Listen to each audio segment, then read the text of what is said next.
RSS से मुसलमान लड़े, भाजपा से मुसलमान लड़े, बजरंग दल से मुसलमान लड़े, विश्व हिंदू परिषद से मुसलमान लड़े, पूरे देश में मुसलमान लड़ता रहे और मौज आप करते रहे। ऐसी राजनीति मुसलमान को कभी नहीं करनी चाहिए। क्या मुसलमानों को बेवकूफ बनाया जा रहा? जब आपके पिताजी का सपना था तो इतना लंबा क्यों खींच दिया आपने? इतने दंगे क्यों करवाए आपने? इतना नफरत क्यों फैलाया आपने? इतना हिंदू और मुसलमान के बीच दूरी क्यों करवाई आपने? यह भी एक सवाल पूछा जाना चाहिए। मगर मुसलमान तो इस मिट्टी का बना है कि इसको कह दिया तुम मर जाओ, तबाह हो जाओ, बर्बाद हो जाओ, मोदी नहीं आना चाहिए। और जितने बोल रहा मोदी ने आना चाहिए उतने ही मोदी आते जा रहा।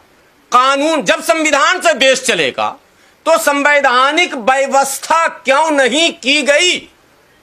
आज क्यों भाजपा को यह कहना पड़ रहा कि लाइसेंस तुमको लेना पड़ेगा? लाइसेंस तो चाहिए, चाहे दुकान मुर्गे का हो, मछली का हो, सब्जी का हो या गोश्त का हो, लाइसेंस तो सबके लिए चाहिए। इसका मतलब गैर कानूनी धंधे को बढ़ावा दिया गया था। अब भाजपा का चाबुक जब चल रहा है, चूंकि उस धंधे में ज्यादा मुसलमान शामिल थे तो परेशानी अब इनको झेलनी पड़ रही है। जितने बुलडोजर चल रहे हैं, जितना एक्शन हो रहा, वो कानून का हवाला दिया जा रहा। मतलब गैर कानूनी कंस्ट्रक्शन, गैर कानूनी दुकान, गैर कानूनी कारोबार, गैर कानूनी तिजारत, गैर कानूनी सारे मामले बढ़ा दिए गए थे। और खास कर मुसलमानों को गैर कानूनी काम करने की लत लगा दी गई थी, जिसका खमियाजा आज हमको भुगतना पड़ रहा है। न यादवों पे फर्क पड़ेगा, न गुजरों पे फर्क पड़ेगा, न जाटवों पे फर्क पड़ेगा, किसी पे कोई फर्क नहीं पड़ेगा सरकार के बनने बिगड़ने से। चूंकि सेकुलर पार्टियों ने मुसलमानों का गलत इस्तेमाल कर लिया था, इसलिए अब सबसे बड़े भुक्तभोगी हम हैं और पॉलिटिकल एनिमी भी हम ही हैं। कोई नहीं हराने जा रहा। कोई यादव ताल ठोक के भाजपा को नहीं हरा रहा, कोई गुजर ताल ठोक के भाजपा को नहीं हरा रहा, मुसलमान ताल ठोक के भाजपा को हरा रहा। तो पॉलिटिकल एनिमी, राजनीतिक दुश्मन हम बन रहे। किसके लिए? अगर सत्ता आ भी गई तो राज कौन भोगेगा? अब भाजपा को हरा के सुकून नहीं मिलेगा। अब भाजपा को मुसलमान जिताएगा तब सुकून मिलेगा। यह रास्ता बन चुका है। नाक रगड़ लीजिए, ताकत लगा लीजिए, आपके बस का अब कुछ भी नहीं है। आपके पास एक ही रास्ता का, अब आप भाजपा को जिता के लाइए। अरबों खरबों रुपये का हमारा नुकसान हुआ, जेल हम गए, सब कुछ हम गए, फिर क्या फायदा है? ऐसे कमजोर आदमी के पीछे इतनी मजबूत दुश्मन से मुकाबला करने चले हो? ये अक्लमंदी है? बेवकूफी है ये। इसलिए मैं कह रहा हूं, बैठो, हिकमत से काम लो। शाहीन बाग धरना हुआ था, राहुल गांधी उस धरने में गए थे? नहीं गए थे। क्यों? सवाल है। अखिलेश जी आए थे उस धरने में? नहीं। क्यों? सवाल है। बहन जी आई थी उस धरने में? नहीं आई थी। क्यों? सवाल है। तेजस्वी जी आए थे उस धरने में? नहीं आए थे। क्यों? सवाल है। 1000 नाम मैं दे रहा हूं, धरने में नहीं आए, नहीं आए धरने में। इन्होंने खुद धरना ऑर्गेनाइज क्यों नहीं किया? कांग्रेस का सीए के खिलाफ धरना था क्या? नहीं था। भाई कोई प्रोटेस्ट आप कर क्यों नहीं पा रहे हैं? कोई आंदोलन आप चला क्यों नहीं पा रहे हैं? अब आपके बस का नहीं रहा। इसका मतलब आप विपक्ष की भूमिका भी निभाने लायक नहीं है। तो ऐसे कमजोर लोगों को सहारा देने के लिए अब हमारे पास भी वक्त नहीं है। कमजोर को मजबूत सहारा दे सकता है, कमजोर को कमजोर अब सहारा नहीं दे सकता, क्योंकि हम बहुत कमजोर हैं। तमाम धार्मिक मामले, उत्तर प्रदेश में मदरसों पर हमले, मस्जिदों पर हमले, बुलडोजर, सील करना, ताला लगाना, बंद करना, मदरसा बोर्ड के असातिज़ा के नौकरियों को खत्म करना। कांग्रेस कहां है? सपा कहां है? बसपा कहां है? कम्युनिस्ट कहां है? टीएमसी कहां है? आरजेडी कहां है? सवाल है ये सारी पार्टियां मुर्दा पार्टी हो चुकी हैं। इनके बस का न सत्ता में रहकर कोई काम करना था, न विपक्ष की भूमिका ये निभा सकते हैं। ये तो हमारा धार्मिक मामला हो गया, जो भोजशाला पर आज बोला हूं। अंतिम बात भोजशाला पर बोल दे रहा हूं। मुस्लिम संगठनों से अल्लाह के वास्ते अपील करता हूं, मत जाओ सुप्रीम कोर्ट। हश्र वही होगा, अंजाम वही होगा। क्लोज कर दो, छोड़ दो, हिजरत कर जाओ। सियासी हिजरत, कानूनी हिजरत, समाजी हिजरत। हिजरत भी सुन्नत है, कभी तो बदलो। अल्लामा इकबाल का एक शेर, लौट पीछे की तरफ है गर्दिशे अय्याम तू। कहीं कहीं बैक गियर भी लगाना सीखिए। आजम खान का नाम आप लोगों ने सुना ही होगा। आजम खान बादशाह वक्त हुआ करते थे, उनका हुक्म चला करता था। आज जेल की सलाखों में बंद है आम कैदियों की तरह उनके साथ व्यवहार हो रहा है। समाजवादी पार्टी में दम नहीं है कि आजम खान को कम से कम एक बेहतरीन फैसिलिटी ही दिला दे, जमानत तो दूर की बात। ऐसे मरे पार्टी के साथ अगर हम इतनी बड़ी ताकत वालों से जबरन टकरा रहे हैं, जबरन, कोई टकराने का औचित्य नहीं है पॉलिटिकल, जबरन टकरा रहे हैं, मतलब हम बेवकूफ हैं। अगर भोजशाला की बात करें तो ये 1936 में पहली बार डिस्प्यूट सामने आया था। आप सभी दर्शकों को, भारत के लोगों को, भारतीय जनता पार्टी को, कांग्रेस पार्टी को, समाजवादी पार्टी को, बहुजन समाज पार्टी को, राष्ट्रीय जनता दल को, जनता दल यूनाइटेड को, टीएमसी को, डीएमसी को, एमडीएमके, डीएमके, जितनी भी पार्टियां हैं और तमाम कम्युनिस्ट के दलों को भली भांति याद होगा कि देश में 1935 से लेकर 1950 तक 15 वर्षों तक लगभग 40 से 45 धार्मिक स्थलों को विवादित बनाया गया। 1935 से लेकर 1950 तक सबको पता था कि जाते जाते अंग्रेज एन केन प्रकारेण एक सशक्त भारत, एक सोने की चिड़िया कहे जाने वाले भारत, एक दुनिया के महानतम देशों में गिना जाने वाला भारत, ये अंग्रेजों को फूटी आंख सुहाता नहीं था। जाते जाते अंग्रेज ने इस देश में फूट डालो और राज करो की पॉलिसी को अपनाते हुए पहले तो उसने देश को ही दो टुकड़े करवाने की योजना पर काम किया था और उसमें वो सफल भी हुआ था। और अंतोगत्वा 1947 में हमारे पूर्वजों ने देखा कि भारत दो हिस्सों में बट गया, पाकिस्तान और भारत। कोई बात नहीं है, फिर भी हमारे पूर्वजों ने भारत में रहने का निर्णय लिया और भारतीय राष्ट्रीय कांग्रेस के साथ गले से गले, हाथ से हाथ, कदम से कदम मिलाकर इस देश की विकास, तरक्की, अमन, चैन, सुकून, भाईचारा और साझी विरासत को आगे बढ़ाने का निर्णय लिया और उसी निर्णय पर अमल करते हुए आंख बंद कर कांग्रेस को पूरी तरह से सपोर्ट किया। अब यहां से सवाल शुरू होता पहले भोजशाला पर।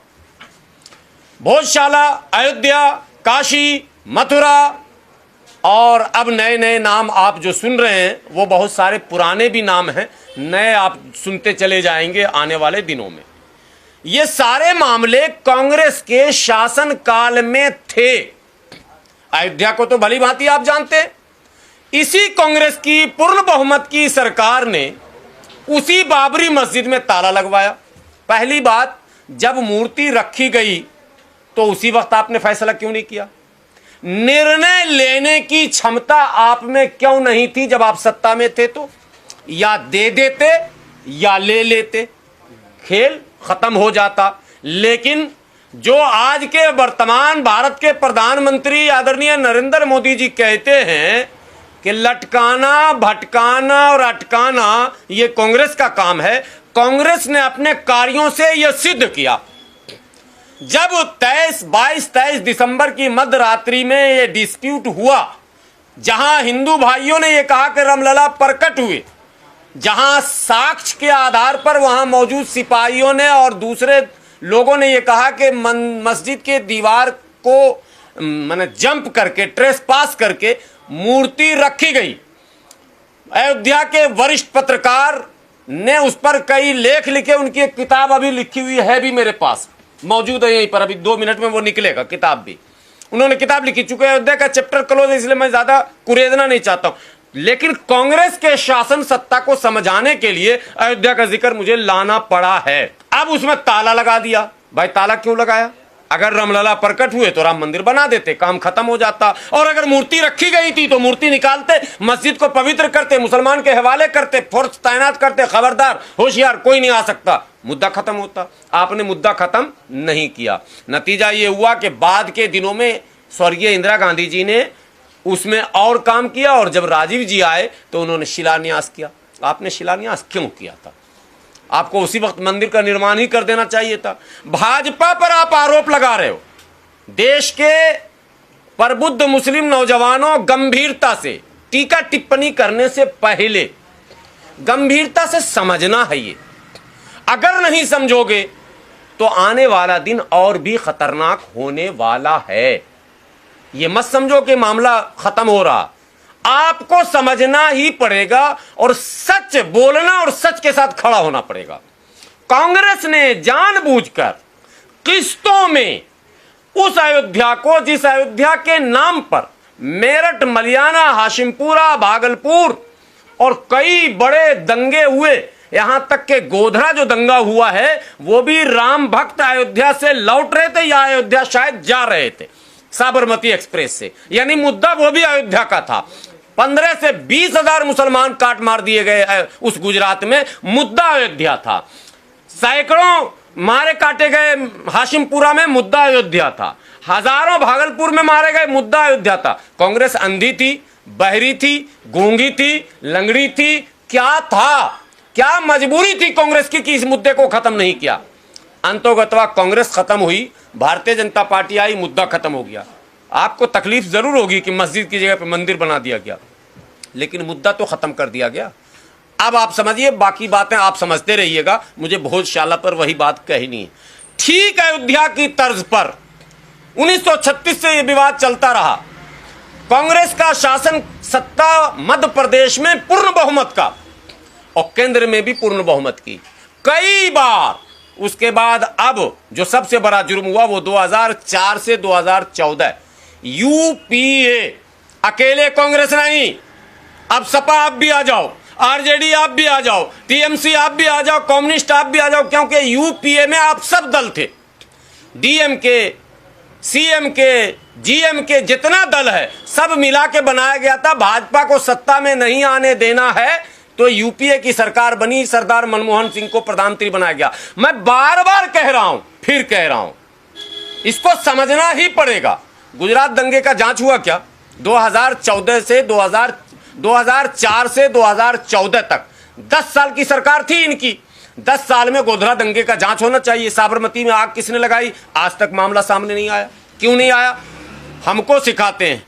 मल्लिकार्जुन खड़गे जी आसाम में जाते हैं भाषण करने और कहते हैं तुम नमाज मुसलमानों नियत तोड़ के सांप और आरएसएस दोनों में कोई आरएसएस को पहले मारो। क्या बकवास कर रहे हैं मल्लिकार्जुन खड़गे जी बुढ़ापे में। आप ये काम मुसलमान करे, आरएसएस से मुसलमान लड़े, भाजपा से मुसलमान लड़े, बजरंग दल से मुसलमान लड़े, विश्व हिंदू परिषद से मुसलमान लड़े, पूरे देश में मुसलमान लड़ता रहे और मौज आप करते रहे। ऐसी राजनीति मुसलमान को कभी नहीं करनी चाहिए। ऐसी बेवकूफी मुसलमानों को कभी नहीं करनी चाहिए। अगर संकट देश पर है तो देश खड़ा होगा, संकट अगर मुसलमान पर होगा तो मुसलमान खड़ा होगा। सिर्फ मुसलमान पर जब संकट होगा तब मुसलमान खड़ा होगा। जब देश पर संकट है, आप मुसलमान को प्रोवोक कर रहे हैं, मुसलमान को ललकार रहे हैं, मुसलमान को पुचकार रहे हैं, मुसलमान को माने घुमा रहे हैं। हर पॉलिटिकल पार्टी जो अपने आप को सेकुलर कह रही है, ये तमाम पॉलिटिकल पार्टियां जब भाषण के लिए खड़ी होती हैं तो मुसलमान को जरूर साधने की कोशिश करती हैं। और आज मुसलमान कहां खड़ा है ये बताने की जरूरत नहीं। इस भोजशाला में जिसका निर्णय कल आया, कांग्रेस चाहती तो इस मुद्दे को कब का कब दफन कर देती। क्या मजबूरी थी कांग्रेस की? अदालतों पर आरोप लग रहे हैं, सरकार के दबाव में फैसले हो रहे हैं। कांग्रेस के जमाने में सरकार नहीं थी क्या?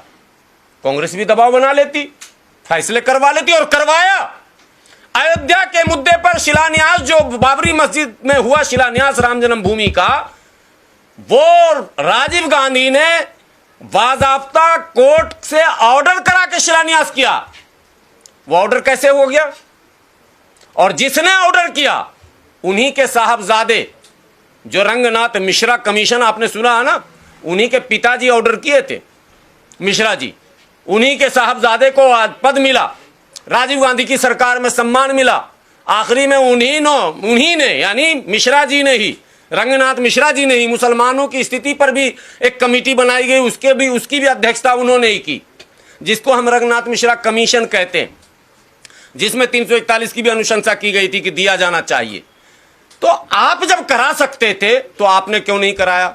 अब जब कल आदेश आया तो हमारे संगठन के सभी लोग, अब मैं मुस्लिम संगठनों को भी कह रहा हूं, तमाम संगठनों को लोग, शहर काजी धार, शहर काजी भोजशाला जहां है वहां के भी शहर काजी, और मध्य प्रदेश के बड़े तमाम मुस्लिम चेहरे और दिल्ली में बैठे तमाम बड़े मुस्लिम चेहरे ये कह रहे हैं कि हम सुप्रीम कोर्ट जाएंगे। ऑल इंडिया यूनाइटेड मुस्लिम मोर्चा का ये मानना है कि सुप्रीम कोर्ट में भी फैसले वही होंगे जो हाई कोर्ट के हुए हैं। आप अपना समय, अपना पैसा, अदालत का समय बर्बाद न करें, सुप्रीम कोर्ट न जाएं और ये भी ना कहें कि ये काम भारतीय जनता पार्टी ने करा दिया, क्योंकि ये काम 12 सालों का नहीं है, ये काम 50 वर्ष से लगातार हो रहा है। तो जो कांग्रेस आज मौजूद है मल्लिकार्जुन खड़गे जी के नेतृत्व में, उस कांग्रेस में भी वो ताकत नहीं है कि वो ये कह सके कि मोदी जी ने अदालत के जरिए ये फैसला करवा लिया। है ताकत।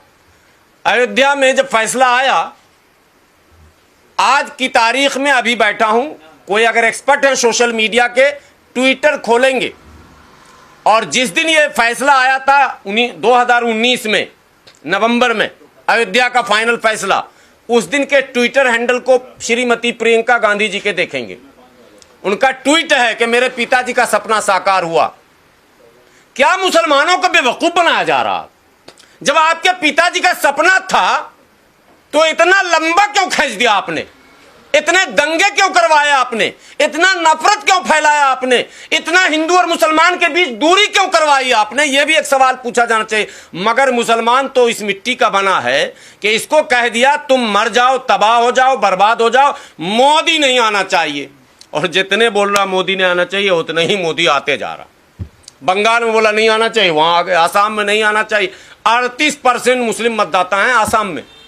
जब 38 वाले नहीं रोक पाए, 30% मुसलमान पश्चिम बंगाल में, 30% वाले नहीं रोक पाए, 20% वाले यूपी में वो न रोक पाए, 19% वाले बिहार में वो न रोक पाए।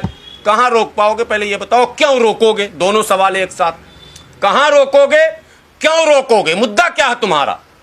अगर मंदिर मस्जिद के नाम पर राजनीति करने का आरोप भाजपा पर है, वो है, अगर मगर नहीं है, मैं भी मानता हूं है, तो फिर कांग्रेस इससे बड़ी कहां पर है?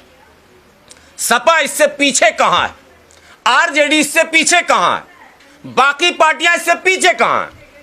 किसकी हुकूमत में कोई एक ऐसे मुद्दे को फाइनल किया गया, वो मैं जानना चाहता हूं कि एक मुद्दा था, एक विवाद था, एक डिस्प्यूट था, फला की हुकूमत आई, उसने इसको खत्म कर दिया। एक उदाहरण दे दीजिए, मैं उसी पार्टी का गुलाम हो जाऊंगा। एक भी उदाहरण ऐसे नहीं है। सबने उलझाया, सबने हमें उलझा कर रखा। मैं तो धन्यवाद देता हूं भाजपा शासन को। मैं कहता हूं मोदी जी तो कुछ भी नहीं है। कभी कभी मैं कहता हूं कोई और योगी जी से भी खतरनाक आ जाते। जल्दी जल्दी खत्म करवाओ इस मुद्दे को, जल्दी जल्दी।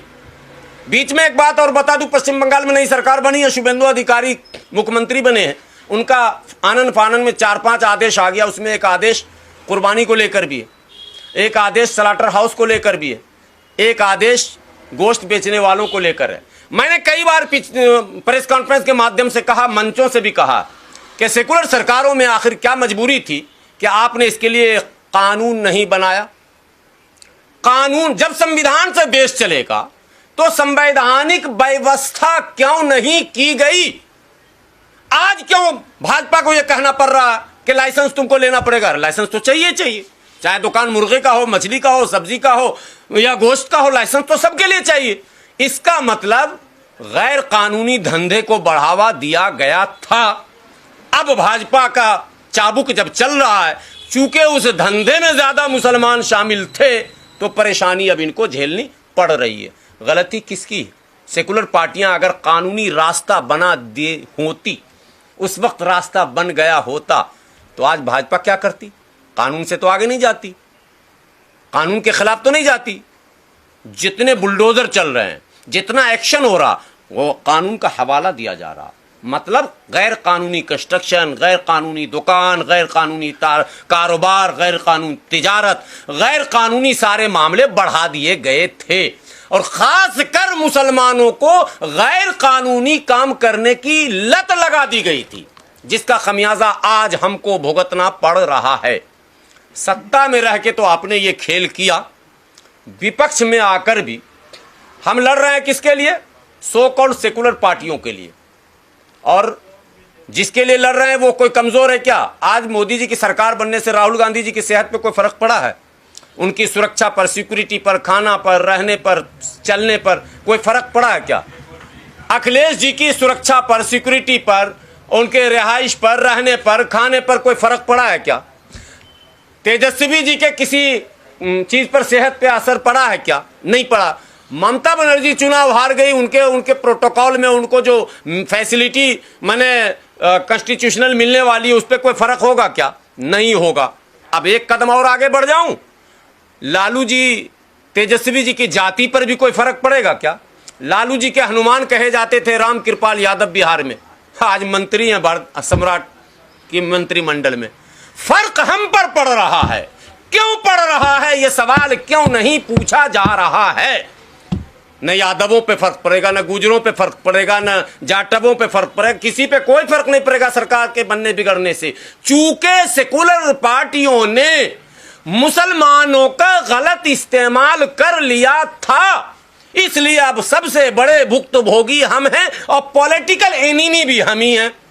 कोई नहीं हराने जा रहा, कोई यादव ताल ठोक के भाजपा को नहीं हरा रहा, कोई गुजर ताल ठोक के भाजपा को नहीं हरा रहा, मुसलमान ताल ठोक के भाजपा को हरा रहा। तो पॉलिटिकल एनिमी, राजनीतिक दुश्मन हम बन रहे। किसके लिए? अगर सत्ता आ भी गई तो राज कौन भोगेगा? राज तो राहुल गांधी भोगेंगे, मल्लिकार्जुन खड़गे जी भोगेंगे, अखिलेश जी भोगेंगे, ममता जी भोगेंगी, तेजस्वी जी भोगेंगे, अन्य लोग भोगेंगे। हमको क्या मिलेगा? तब भी भाजपा को हरा देने के बाद क्या मिलेगा? बोलेंगे सुकून। नहीं, अब भाजपा को हरा के सुकून नहीं मिलेगा। अब भाजपा को मुसलमान जिताएगा तब सुकून मिलेगा। यह रास्ता बन चुका है। नाक रगड़ लीजिए, ताकत लगा लीजिए, आपके बस का अब कुछ भी नहीं है। आपके पास एक ही रास्ता का, अब आप भाजपा को जिता के लाइए। इन सभी सो कॉल्ड सेकुलर पार्टियों को आपको अब हराना पड़ेगा खुला। इनको हरा के आप इनसे दुश्मनी नहीं ले सकते, क्योंकि ये दुश्मनी के लायक भी नहीं। पूरा इतिहास 12 साल का उठाकर देख लीजिए। किसी भी धार्मिक मामलों में अखिलेश जी धरने पर बैठे क्या? धार्मिक मामलों में माइनॉरिटी का शोषण हुआ, बुलडोजर चले। मध्य प्रदेश के छतरपुर में हाजी शहजाद के घर जो बुलडोजर चला और उस घर में खड़ी करोड़ों की कार को जिस तरह से चूर दिया गया, राहुल गांधी धरने पर बैठे। वो जो पटवारी कौन है नेता मध्य प्रदेश में, कांग्रेस का जो नेता जीतू पटवारी धरने पर बैठा? नहीं बैठा। अखिलेश जी धरने पर बैठे? नहीं बैठे। कौन भोगा? अरबों खरबों रुपये का हमारा नुकसान हुआ, जेल हम गए, सब कुछ हम गए। फिर क्या फायदा है? ऐसे कमजोर आदमी के पीछे इतनी मजबूत दुश्मन से मुकाबला करने चले हो? ये अक्लमंदी है? बेवकूफी है ये। इसलिए मैं कह रहा हूं, बैठो, हिकमत से काम लो। हिकमत से इस मुल्क के निजाम में आप शामिल हो सकते हैं। ताकत से लोकतंत्र में आप इस मुल्क के निजाम में शामिल नहीं हो सकते हैं। इसलिए प्रोवोक करना, लंबे लंबे भाषण देना, तेरे से निमट लूंगा, फला चिला, नो। आइए मिल बैठकर और मुद्दे। शाहीन बाग धरना हुआ था, राहुल गांधी उस धरने में गए थे? नहीं गए थे। क्यों? सवाल है। अखिलेश जी आए थे उस धरने में? नहीं। क्यों? सवाल है। बहन जी आई थी उस धरने में? नहीं आई थी। क्यों? सवाल है। तेजस्वी जी आए थे उस धरने में? नहीं आए थे। क्यों? सवाल है। 1000 नाम मैं दे रहा हूं, धरने में नहीं आए। नहीं आए धरने में। इन्होंने खुद धरना ऑर्गेनाइज क्यों नहीं किया? कांग्रेस का सीए के खिलाफ धरना था क्या? नहीं था। भाई कोई प्रोटेस्ट आप कर क्यों नहीं पा रहे हैं? कोई आंदोलन आप चला क्यों नहीं पा रहे हैं? अब आपके बस का नहीं रहा। इसका मतलब आप विपक्ष की भूमिका भी निभाने लायक नहीं है। तो ऐसे कमजोर लोगों को सहारा देने के लिए अब हमारे पास भी वक्त नहीं है। कमजोर को मजबूत सहारा दे सकता है, कमजोर को कमजोर अब सहारा नहीं दे सकता, क्योंकि हम बहुत कमजोर हैं। और जाते जाते कांग्रेस ने हमको बता दिया था कि तुम बहुत कमजोर हो। सक्चर कमेटी की रिपोर्ट और रंगनाथ मिश्रा कमीशन का रिपोर्ट किसी और ने नहीं बताया। उसी कांग्रेस ने, जिस कांग्रेस ने मेरा शोषण किया, दोहन किया, उसने ही बताया। तमाम धार्मिक मामले, उत्तर प्रदेश में मदरसों पर हमले, मस्जिदों पर हमले, बुलडोजर, सील करना, ताला लगाना, बंद करना, मदरसा बोर्ड के असातिज़ा के नौकरियों को खत्म करना। कांग्रेस कहां है? सपा कहां है? बसपा कहां है? कम्युनिस्ट कहां है, टीएमसी कहां है, आरजेडी कहां है? सवाल है ये। आपके लिए मैं नारे लगाऊं?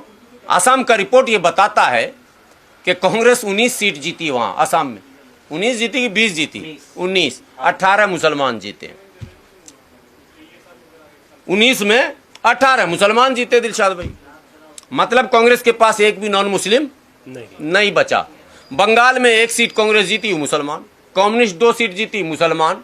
भैया विपक्ष को हो क्या गया? क्यों हम मुर्दे का पालकी जो है भाई, मुर्दे को उतना ही दूर उठाया जाता, जनाजे से लेकर कब्रिस्तान तक, शमशान घाट तक। शमशान घाट तक पहुंचा दिया, अब माफ कीजिए, राम नाम सत्य है, आपका यही गत है, इससे आगे नहीं। मुसलमानों को सावधान होना पड़ेगा। ज्यादा कांधा मुर्दे को दीजिएगा, मुर्दा बदबू दे देगा या फिर भूत बनकर आपको परेशान करेगा। ये सारी पार्टियां मुर्दा पार्टी हो चुकी हैं। इनके बस का न सत्ता में रहकर कोई काम करना था, न विपक्ष की भूमिका ये निभा सकते हैं। ये तो हमारा धार्मिक मामला हो गया, जो भोजशाला पर आज बोला हूं। अंतिम बात भोजशाला पर बोल दे रहा हूं। मुस्लिम संगठनों से अल्लाह के वास्ते अपील करता हूं, मत जाओ सुप्रीम कोर्ट।